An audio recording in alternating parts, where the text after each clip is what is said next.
جب جنگ میں لوگ ایک دوسرے سے گٹ جائیں تو کھڑے کھڑے نماز پڑھ لیں، اور ابن عمر رضی اللہ عنہ نے نبی کریم صلی اللہ علیہ وسلم سے اپنی روایت میں اضافہ اور کیا ہے، اور اگر کافر بہت سارے ہوں کہ مسلمانوں کو دم نہ لینے دیں تو کھڑے کھڑے اور سوار رہ کر جس طور ممکن ہو اشاروں سے ہی صحیح مگر نماز پڑھ لیں۔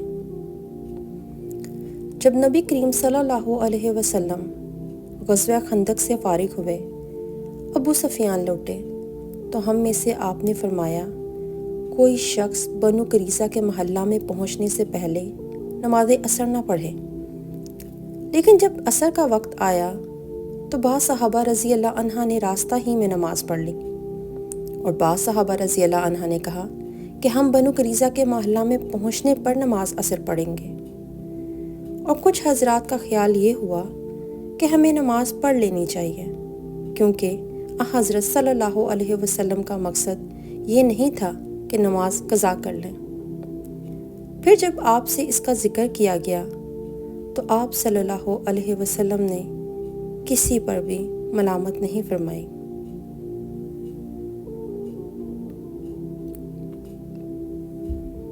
میں نجد کی طرف نبی کریم صلی اللہ علیہ وسلم کے ساتھ غزوہ میں شریک تھا۔ دشمن کے مقابلہ کے وقت ہم نے صفیں باندھی۔ اس کے بعد رسول اللہ صلی اللہ علیہ وسلم نے ہمیں خوف کی نماز پڑھائی، تو ہم میں سے ایک جماعت آپ صلی اللہ علیہ وسلم کے ساتھ نماز پڑھنے میں شریک ہو گئی، اور دوسرا گروہ دشمن کے مقابلے میں کھڑا رہا۔ پھر رسول کریم صلی اللہ علیہ وسلم نے اپنی اقتدار میں نماز پڑھنے والوں کے ساتھ 1 رکوع اور 2 سجدے کیے۔ پھر یہ لوگ لوٹ کر اس جماعت کی جگہ آ گئے جس نے ابھی نماز نہیں پڑھی تھی۔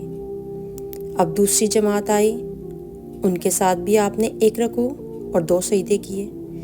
پھر آپ صلی اللہ علیہ وسلم نے سلام پھیر دیا۔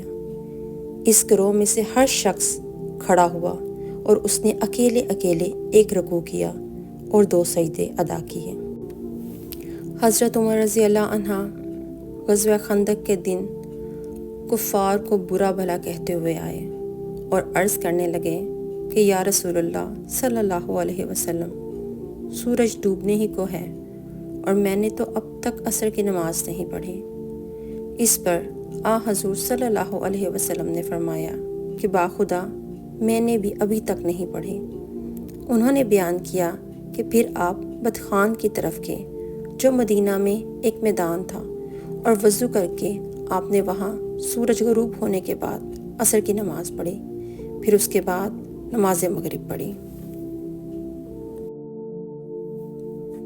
رسول اللہ صلی اللہ علیہ وسلم نے صبح کی نماز اندھیرے ہی میں پڑھا دی، پھر سوار ہوئے، پھر آپ خیبر پہنچ گئے، اور وہاں کے یہودیوں کو آپ کے آنے کی اطلاع ہو گئی، اور فرمایا اللہ اکبر، خیبر پر بربادی آ گئی۔ ہم تو جب کسی قوم کے آنگن میں اتر جائیں تو ڈرائے ہوئے لوگوں کی صبح منحوس ہوگی۔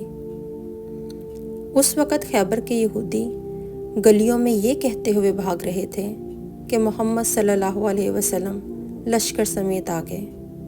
راوی نے کہا کہ روایت میں لفظ خمیس لشکر کے معنی میں ہے۔ آخر رسول اللہ صلی اللہ علیہ وسلم کو فتح ہوئی، لڑنے والے جوان قتل کر دیے گئے، عورتیں اور بچے قید ہوئے۔ اتفاق سے صفیہ دہیہ قلبی کے حصے میں آئی، پھر رسول اللہ صلی اللہ علیہ وسلم کو ملی، اور آپ صلی اللہ علیہ وسلم نے ان سے نکاح کیا، آزادی ان کا مہر قرار پایا۔ عبدالعزیز نے ثابت سے پوچھا، ابو محمد، کیا تم نے انس رضی اللہ عنہ سے دریافت کیا تھا کہ حضرت صفیہ کا مہر آپ نے مقرر کیا تھا؟ انہوں نے جواب دیا کہ خود انہی کو ان کے مہر میں دے دیا تھا۔ کہا کہ ابو محمد اس پر مسکرا دیے۔